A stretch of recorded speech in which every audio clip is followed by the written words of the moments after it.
Hello बच्चों, कैसे हो आप? अच्छे हो ना? चलो, आज हम कक्षा 3 में हिंदी कक्षा 3 में पाठ 4 करते हैं।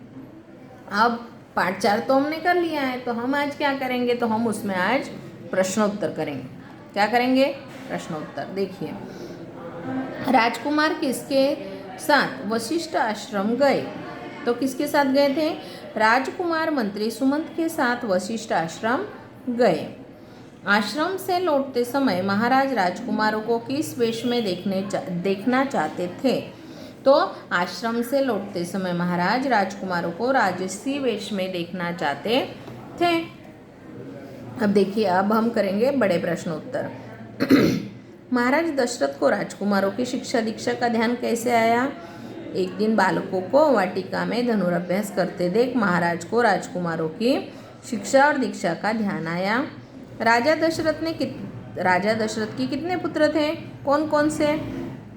तो राजा दशरथ के 4 पुत्र थे, राम, लक्ष्मण, भरत और शत्रुघ्न। राम, लक्ष्मण, भरत और शत्रुघ्न। ओके, चलो। अब माताओं ने राजकुमारों को आश्रम जाने की आज्ञा क्यों दी? तो कुल की मर्यादा और बालकों के भविष्य को देखते हुए माताओं ने राजकुमारों को आश्रम जाने की आज्ञा दी।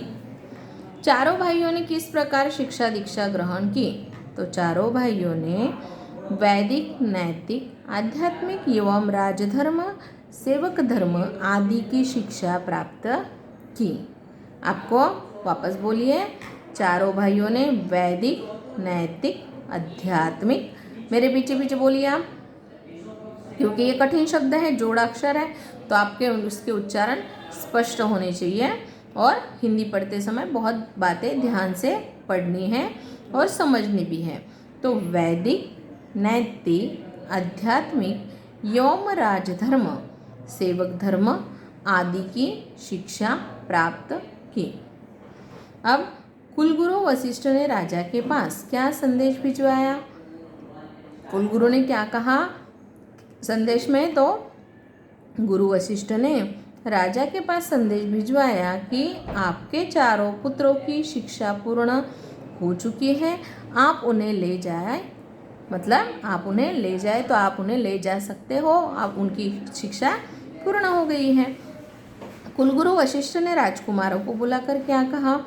तो कुलगुरु ने कहा कि तुम्हारी शिक्षा पूर्ण हो चुकी है, इसीलिए आर्य सुमंत तुम्हें वापस अयोध्या ले जाने के लिए आए हैं और आप लोगों को उनके साथ जाना है। मंत्री सुमंत क्या देखकर ठगे से रह गए? तो राजकुमारों को राजसी वस्त्र कौन लाया था? मंत्री सुमंत ही लाए थे।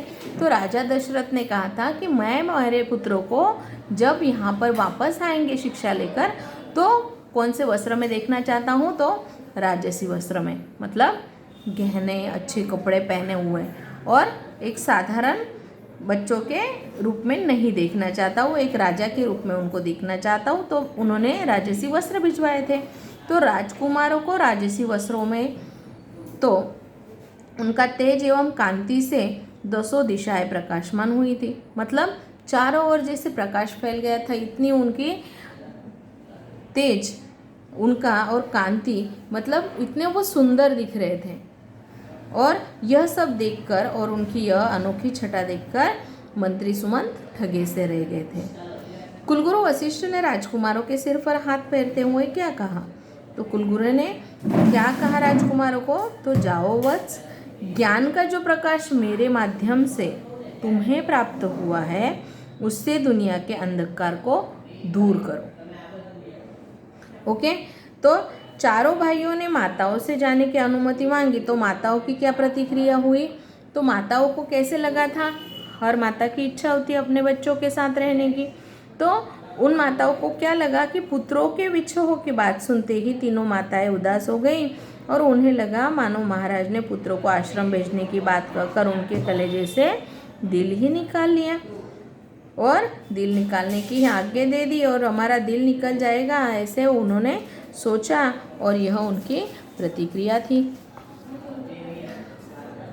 कुलगुरु वशिष्ठ का संदेश प्राप्त होने पर राजा दशरथ और तीनों माताओं ने क्या प्रतिक्रिया हुई? तो कुलगुरु वशिष्ठ का संदेश प्राप्त हुआ। तब राजा दशरथ और तीनों माताएं अपने पुत्र को देखने और मिलने के लिए बेचैन हो उठी। आर्य सुमंत ने आश्रम पर पहुंचने पर कुलगुरु वशिष्ठ ने राजकुमारों से क्या कहा? तो कुलगुरु वशिष्ठ ने राजकुमारों से कहा कि तुम्हारी शिक्षा पूर्ण हो चुकी है, इसीलिए आर्य सुमंत तुम्हें वापस अयोध्या ले जाने आए हैं। कुलगुरु वशिष्ठ ने चारों राजकुमारों को अपनी कौन सी अंतिम शिक्षा दी, क्या आशीर्वाद दिया? तो कुलगुरु वशिष्ठ ने कहा, ज्ञान का जो प्रकाश मेरे माध्यम से तुम्हें प्राप्त हुआ है, उससे दुनिया के अंधकार को दूर करो, माता पिता और वरिष्ठों जनों की सेवा करो और सबसे प्रेम और दुखी जनों को दुख दूर करो। यही मेरी अंतिम शिक्षा और आशीर्वाद है।